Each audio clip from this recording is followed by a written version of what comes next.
Group 3 ఫలితాలు విడుదల 1388 పోస్టులకు గాను 1370 మంది అభ్యర్థుల ఎంపిక. త్వరలోనే నియామక పత్రాలు. TGPSC chairman Burra Venkatesham 2024 November 17న 18 తేదీల్లో జరిగిన పరీక్షలంట.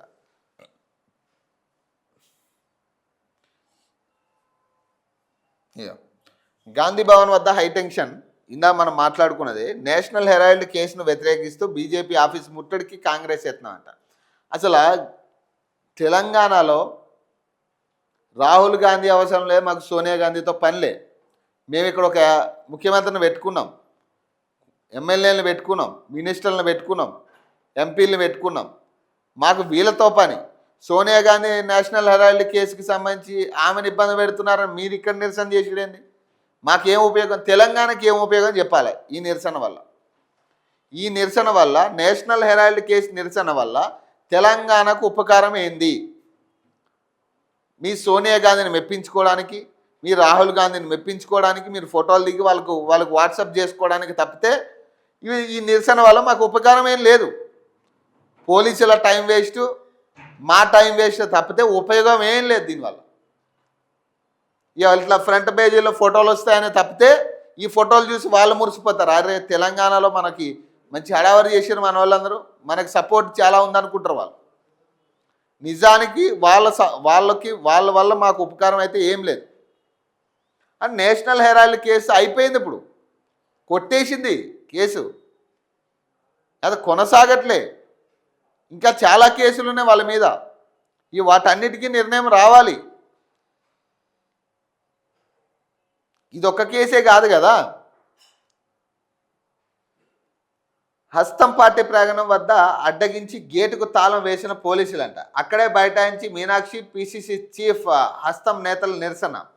సోనియా రాహుల్పై బీజేపీ కక్ష సాధింపు చర్యలంట. పార్టీ రాష్ట్ర ఇన్ఛార్జ్ మీనాక్షి నటరాజన్ మాట్లాడుతున్నారు. ఒక్క రూపాయి ఉపయోగం ఉండదా? తెలంగాణకి రావాల్సిన నిధుల మీద కొట్లాడరు మీరు. తెలంగాణకి రావాల్సిన నిధుల మీద ఒక్కరోజు కొట్లాడలే. బీసీ బిల్లు మీద ఇంతగానో వీడ మాట్లాడి పార్లమెంట్లోకి వెళ్ళి తుస్సు అనిపించారు.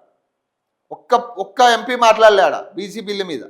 ఇంతగానో వీడ రచ్చ చేసిరు మీరు.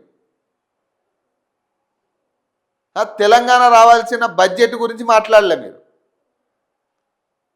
మరి ఇవన్నీ చేయాలి కదా. ఫస్ట్ మీరు చేయాల్సింది ఇవి కదా. ఈ నేషనల్ హెరాల్డ్ కేసులో సోనియా గాంధీకి ఊరట వస్తే ఏంది, రాకపోతే మాకేంది? ఇప్పుడు అది తేలితే ఏంది, తేలకపోతే ఏంది? మాకేమైనా ఒరిగిందా? అప్పుడు ప్రజలకు ఏమైనా ఒరిగిందా? పోనీ మీరు చేయాల్సిన పని లేదు, మీరు చేస్తున్న పని లేనిది. మొత్తం మళ్ళీ ఎమ్మెల్యేలు వీళ్ళే. ఇక్కడ మళ్ళీ ఎమ్మెల్యేలు ముఖ్య నేతలు అందరూ ఉన్నారు ఇందులో.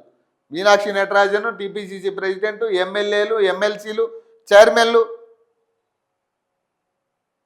వాళ్ళ నియోజకవర్గానికి వెళ్ళి వాళ్ళ నియోజకవర్గ సమస్యల మీద కొట్లాడమని, ఇట్లా నిరసన చేయమనండి. వాటికి మాత్రం టైం ఉండదు వీళ్ళకి. ఆరాంశ వచ్చి ఆడ కూర్చున్నారు, ఇంక అంతేగా.